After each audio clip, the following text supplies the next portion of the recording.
अच्छी तरह सुनिए, धमाका है ये। लीडर और डीलर में फर्क है।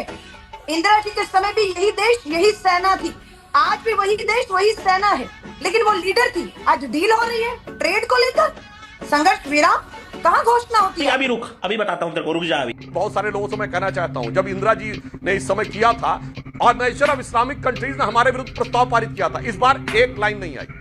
यूनाइटेड नेशंस में हमारे विरुद्ध प्रस्ताव आया था, नहीं लाइन आई। अलका जी ने याद हो 7 दिसंबर 1971 को 100 देशों ने हमारे खिलाफ यूएन में वोटिंग की थी और सोवियत यूनियन ने हमारे पक्ष में वीटो किया था जाके।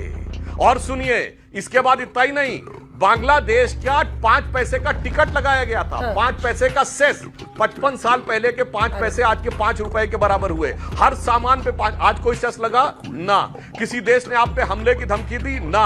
और सोवियत यूनियन का भी ऐसा नहीं था कि कोई रिश्तेदारी थी हमारी, उनके साथ क्या क्या डील हुआ था।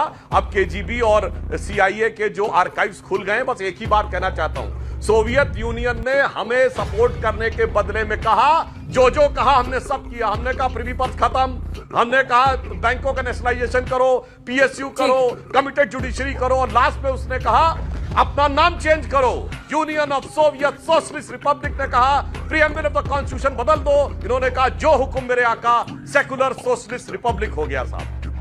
बात तो सही है। कांग्रेस इनका साथ दे, हम सेना का साथ देंगे, आज भी सेना के साथ खड़े हैं और पूछेंगे, लोकसभा का सत्र बुलाने का दबाव बनाएंगे और पूछेंगे सीज फायर वाला धोखा इस देश की सेना इस देश के साथ क्यों किया, क्या समझौते अमेरिका से किए, अभी पता चलेगा। ट्रंप के बयान से एक दिन पहले जेडी वांस से पूछा जाता है इंडिया और पाकिस्तान के कॉन्फ्लिक्ट के बारे में, तो वो कहते हैं this is none of my business.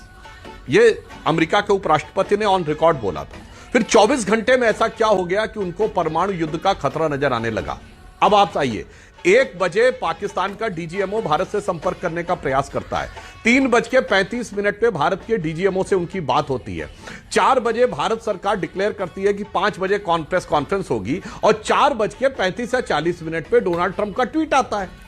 अब बहुत साफ समझा जा सकता है कि जो आईएमएफ से उसको कर्जा लेना था या जो परिस्थिति रही होगी। और एक टेक्निकल बात समझिए जो इंटरनेशनल मीडिया में आई है कि जो उनका नूर खान एयरबेस के पास, जहां पर माना जाता है कि उनका न्यूक्लियर आर्सेनल था। देखिए, न्यूक्लियर वेपन जो रखा रहता वो कोई कमरे में, ऐसे ड्राइंग रूम में नहीं रखा रहता, ओपन कमरे में, वो जमीन के काफी नीचे होता है, कई मीटर नीचे जाकर वो बना के बंकर रखा जाता है। उसके एंट्री और एग्जिट दोनों पॉइंट्स को डिस्ट्रॉय कर दिया गया था। तो इस बात का खतरा हो गया था कि अब अंदर जाना संभव नहीं हुआ है। खत्म, बाय बाय, टाटा, गुड बाय, गया ना ना ना।